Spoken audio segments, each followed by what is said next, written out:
ہمارے ساتھ بریگیڈیئر عباسی صاحب موجود ہیں.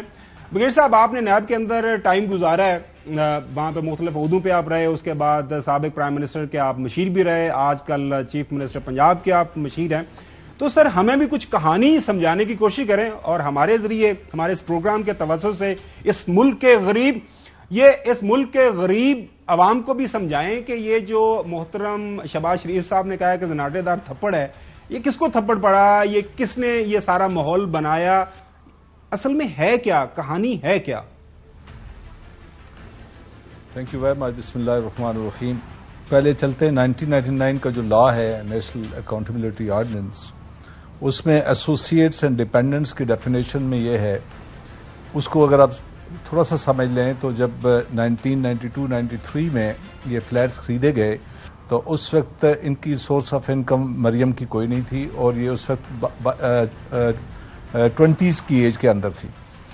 انہوں نے جو کلوری فنڈ کے اندر ایک بنائی تھی ٹرسٹی، وہ کیا تھی؟ اس ٹرسٹی نے انہیں کہا تھا کہ میں اپنے بھائی کی ٹرسٹی ہوں، کوئی ان کیس آف ڈیتھ یا کچھ ہو جائے تو میں یہ جائیداد تقسیم کرنی ہے. اچھا، اگر یہ کہہ دیتی کہ یہ اگر فلیٹس میرے ہیں تو پھر ان کو ثابت کرنا پڑتا کہ انہیں پیسہ کہاں سے لایا، منی ٹریل کہاں سے لایا. یہ ان کی پوزیشن تھی بیفور کورٹ کے اندر یہ پوزیشن تھی کہ میں ٹرسٹی ہوں، مالک نہیں ہوں. ابھی اصل کہانی کیا ہے؟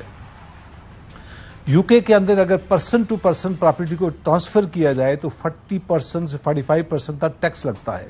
تو وہاں آسان طریقہ یہ ہوتا ہے کہ آپ ایک کمپنی بنا لیں، وہ کسی پراپرٹی کو خرید لے، اس کمپنی کو آپ خرید لیں. نیلسن اینڈ نسکول، یہ دو کمپنیز تھی جو برٹش ورجن آئی لینڈ میں رجسٹرڈ ہوئیں، اور انہوں نے ان فلیٹس کو خریدا، اور ان کمپنی کی جو مالک تھیں وہ مریم نواز تھیں. شی از not the trustee but she is the legitimate owner of these two flats. ان دونوں فلیٹس اور یہ جے آئی ٹی نے ثابت کر دیا تھا کہ یہ اس کی مالک ہے. ابھی یہ جب مالک ثابت ہو گئی تو انہوں نے یہ ثابت کرنا تھا کہ پیسہ کہاں سے آیا. تو پیسہ ان کے پاس کیوں نہیں تھا؟ یہ آپ کے اپنے فادر کا پیسہ تھا، اور ڈیپینڈنٹس ایسوسیٹس میں سارا لوڈ جا کے پڑتا تھا نواز شریف کے اوپر. اس لیے ان کو جو سزا دی گئی تھی وہ ایز اے ایبیٹر دی گئی تھی کہ آپ نے معاونت کی ہے جرم کے اندر، نواز شریف کے اثاثے چھپانے کے اندر. تو یہ وہ سزا دی گئی تھی. یہ اوپن اینڈ شٹ کیس ہے، یہ اس کی مالک ہے. بریگیڈیئر صاحب، سوری آپ کی بات کاٹ رہا ہوں. آج جب یہ ہو رہی تھی، جو کیس لڑا جا رہا تھا، ہیئرنگ کے دوران جو ریمارکس آئے، وہ جو پرنسپل ایکیوزڈ ہیں نواز شریف صاحب، وہ آج کورٹ کی طرف سے یہ بتایا گیا کہ آپ نے پہلے یہ ثابت کرنا تھا کہ یہ پراپرٹی ان کی ہے، اور اس کے بعد مریم ایز اے کو ایکیوز انہوں نے ایبیٹ کیا، سپورٹ کیا، جو بھی 2 نمبری کی، جس کی وجہ سے ان کو 2018 میں سزا ہوئی. تو وہ جب پرنسپل ایکیوز کا آپ لنک ثابت نہیں کر سکے تو مریم صاحبہ کے اوپر آپ کیوں یہ سارے کا سارا جو مدعا ڈال رہے ہیں؟ ایک پبلک آفس ہولڈر ہے، اس کے بچے ہیں، ڈیپینڈنٹس ہیں، ان کی ارننگ سورس کوئی نہیں ہے. وہ اگر ایک پراپرٹی خریدتے ہیں تو اس کا لیجٹمیٹ اونر یا اس کا سورس کس نے پرووائڈ کی، پیسہ کس نے پرووائڈ کیا؟ لا یہ کہتا ہے کہ جو پبلک آفس ہولڈر ہے، اس صورت میں نواز شریف ہیں، پیسہ ان کا ہے، ان کو جسٹیفائی کرنا پڑے گا، ان کے ڈیپینڈنٹ ہیں، بیکاز ان کے ایسوسیٹس کی اپنی انڈیپینڈنٹ سورس آف انکم کوئی بھی نہیں ہے. اسی پہ پورا معاملہ کھڑا ہوا تھا. اور جب انہوں نے یہ جھوٹ بولا تھا کہ میں ٹرسٹی ہوں، تو وہیں سے ثابت ہو گیا تھا کہ اپنے باپ کو بچانے کے چکروں میں ہے. اگر یہ کہتی کہ اونرشپ ہے میری تو پھر ان کو سورس آف انکم ثابت کرنی پڑتی. اپنی جب کی نہیں تھی تو وہ ان کے والد کی ثابت ہو جاتی. اگین اب پھر کرنا کیا ہے؟ جو صاحب آپ کے پاس کوئی اس کا حل نظر آ رہا ہے؟ کرنا کیا، جو ہو رہا ہے یہی ہوگا، بس یہی سب معافی بند. اچھا، تو پھر کیا مطلب کرپشن ختم ہوگی، بند ہوگی، کیا کرنا ہے اس کا؟ کیا کرپشن کہاں ختم ہے ہی کوئی نہیں. کرپشن ملک بالکل صاف. آپ جھوٹ پر جھوٹ بولتے ہیں اور یعنی کرپٹ لوگوں کو لگواتے ہیں. انہوں نے کوئی ایک بھی کرپٹ ہے جس کو انہوں نے چھوڑا ہے؟ جو 80 کے قریب بندے رکھ لیے ہیں، ان سے کتنے ہیں جن پر مقدمے تھے، اور سب کے ختم کرائے جا رہے ہیں. ڈار واپس آ رہا ہے، دوسرا بھی آ رہا ہے، تیسرا بھی آ رہا ہے. اور جن کو صاحب یہ شریف انسان ہے، اچھا انہوں نے ایکسپلین کیا کہ بھئی آپ نے کہاں سے خریدے اور کس کو دیے. یہ آپ کی سارا کیس تھا. اب ہائی کورٹ کے 2 معزز جج جو ہے وہ کنونس نہیں ہوئے، انہوں نے ان کو بری کر دیا. And of the game. اچھا، یہ جو صاحب آپ کو تھوڑا سا بتاتے ہیں کہ شاہ خالد صاحب چونکہ انہوں نے اس کیس کو کور کیا ہے، ویلکم ٹو شو شاہ خالد. یہ تھوڑا سا بتائے گا کہ اس سارے کیس میں پروسیکیوشن جنہوں نے کیس لڑنا تھا، جنہوں نے یہ ثابت کرنا تھا کہ اس ساری یہ جو پراپرٹی ٹرانسفر ہوئی ہے اس میں محترم نواز شریف صاحب کا کیا کردار ہے، لنک کیا ہے، کس نے کس کو پیسے ٹرانسفر کیے، کس نے کس کو جائیداد ٹرانسفر کی. تو آج عثمان چیمہ صاحب جو مین پروسیکیوٹر ہیں وہ بھی موجود نہیں تھے. بعد میں ہم پوچھیں گے باسی صاحب سے بھی کہ اصل یہ سارا طریقہ کار ہوتا ہے.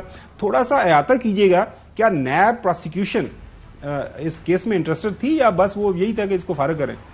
دیکھیں، گزشتہ 3 سماعتوں میں جو ہم نے دیکھا ہے، نیب کی یہی خواہش تھی، مطلب میں یہی کہوں گا کہ خواہش تھی کہ وہ چاہتے تھے کہ مریم نواز بری ہو، کیونکہ ان سے ایک ہی سوال کیا تھا کہ آپ نواز شریف کا کیس ثابت کریں، اور وہ ثابت کرنے میں ناکام رہے. ان سے یہ پوچھا آپ کے پاس کوئی ثبوت ہے؟ انہوں نے کہا جی آئی ٹی رپورٹ میں یہ لکھا ہے. آج بھی ان سے بار بار دونوں جج صاحبان نے ایک ہی سوال کیا کہ آپ نواز شریف کا کیس ثابت کریں، لیکن وہ ناکام رہے. انہوں نے کہا آپ نے کوئی انویسٹیگیشن کی ہے؟ جواب ملا نہیں. آپ نے کسی کو شامل تفتیش کیا ہے؟ جواب ملا نہیں. آپ نے برطانیہ سے کوئی شواہد منگائے ہیں؟ جواب ملا نہیں. کیا کیا ہے؟ واجد ضیاء نے کیا ہے اور جی آئی ٹی رپورٹ کو مد نظر رکھتے ہوئے کیا ہے. پھر اسلام آباد ہائی کورٹ کے دونوں ججز صاحبان نے کہا کہ اس طرح تو کیس نہیں بنتا، آپ نے اگر جی آئی ٹی پہ اکتفا کرنا ہے تو یہ رپورٹ ہمارے سامنے رکھ دیتے. نیب نے کیا کیا ہے؟ شروع کی سماعتوں میں انہوں نے کہا ہمیں ٹائم دے، بار بار ٹائم مانگا، لیکن جب ٹائم دیا گیا ان کے پاس نہ تو کوئی ثبوت ہے نہ دلائل. اور آج چیمہ صاحب خود بھی غیر حاضر رہے. انہوں نے کہا میری طبیعت سیٹ نہیں ہے. اور پچھلی ہیئرنگ میں انہوں نے یہ کہا تھا کہ میں اگلی ہیئرنگ میں آ کے سارے کا سارا جو دلائل دوں گا. انہوں نے ٹائم مانگا تھا کہ مجھے ٹائم دے، اگلی سماعت پہ میں دلائل دوں گا. آج میری بس ہو گئی ہے. آئے کیوں نہیں؟ آج کیوں نہیں آئے؟ آج کہہ رہے تھے میری طبیعت سیٹ نہیں ہے، طبیعت خراب ہے. لیکن طبیعت تو ظاہر ہے ہمیشہ، صرف اس کیس میں نہیں. اگر آپ وہ اس سے پہلے جو کیس تھا احسن اقبال صاحب کا وہ آپ دیکھ لیں، اس میں بھی جو 2 پروسیکیوٹر تھے وہ بھی غیر حاضر رہے اور پھر فیصلہ احسن اقبال کے حق میں آ گیا. تو یہ آپ سیدھا کہیں کہ یہ جو ہینڈ پیک جو انہوں نے چیئرمین لگایا ہے اس کے ہوتے ہوئے آپ وہ کس طرح کیس آگے پروسیڈ کریں گے اور وہاں یعنی پراپر کیس عدالتوں میں لے کے جائیں گے؟ It is over. اچھا چوہی صاحب، آپ کو پہلے بتاتے ہیں کہ وہ جو 6 جولائی 2018 کو فیصلہ آیا تھا جس میں یہ سزا ہوئی تھی، وہ اس میں کون سے سیکشن استعمال ہوئے تھے؟ اس کے بعد ہم بریگیڈ صاحب سے پوچھیں گے سارا ہوا کیا بعد میں یہ جو قانون کے اندر تبدیلی. جناب اعلیٰ، اس وقت نیب آرڈیننس 1999 کے سیکشن 9A 5 اور سیکشن 10 کے تحت جو ہے ملزم نواز شریف کا جرم جو ثابت ہوا تھا، اس حوالے سے جب فیصلہ آیا یہ آپ سنیں کہ لہٰذا جب فیصلہ دیا گیا اس میں کہا تھا لہٰذا ملزم نواز شریف کو 10 سال قید بامشقت اور 8 ملین پاؤنڈ جرمانے کی سزا سنائی جاتی ہے. جبکہ سیریل نمبر 2 کے تحت جو جرم ثابت ہونے پر انہیں پھر نواز شریف صاحب کو 1 سال کی قید کی سزا دی گئی. اس وقت ملزمہ تھیں، اب تو ظاہر بات ان کے اوپر یہ سارے چارجز ختم ہو گئے ہیں. ملزمہ مریم نواز کی جانب سے پیش کردہ ٹرسٹ ڈیڈ جو جعلی ثابت ہوئی اور ملزمہ مریم نواز نے اپنے والد نواز شریف کی جائیدادوں کو چھپانے میں بطور اعلی کار معاونت کی. اس کے بعد جناب اعلیٰ مریم نواز نے اپنے والد نواز شریف جو پبلک آفس ہولڈر تھے ان کے ساتھ مل کر اثاثے چھپانے کی سازش میں مدد کی، معاونت کی اور شریک جرم رہیں. یہ فیصلہ آیا تھا 2018 کے اندر. نیب آرڈیننس 99 سیکشن 9A 4 اور سیکشن 10 کے تحت استغاثہ ان کا جرم ثابت کرنے میں کامیاب رہا ہے. اس وقت یہ فیصلہ آیا تھا، اس میں ناظرین نواز شریف اور مریم صاحبہ کے خلاف یہ جرم ثابت کر دیے گئے تھے. لہذا مریم صاحبہ کو 7 سال قید بامشقت اور 2 ملین پاؤنڈ کی جرمانے کی سزا سنائی دی گئی تھی. اب بریگیڈ صاحب سوال یہاں پہ یہ پیدا ہوتا ہے، یہ اس وقت ایک فیصلہ آیا، وہ ہم اگر فیصلہ پڑھیں تو اس میں کافی چیزیں واضح ہیں.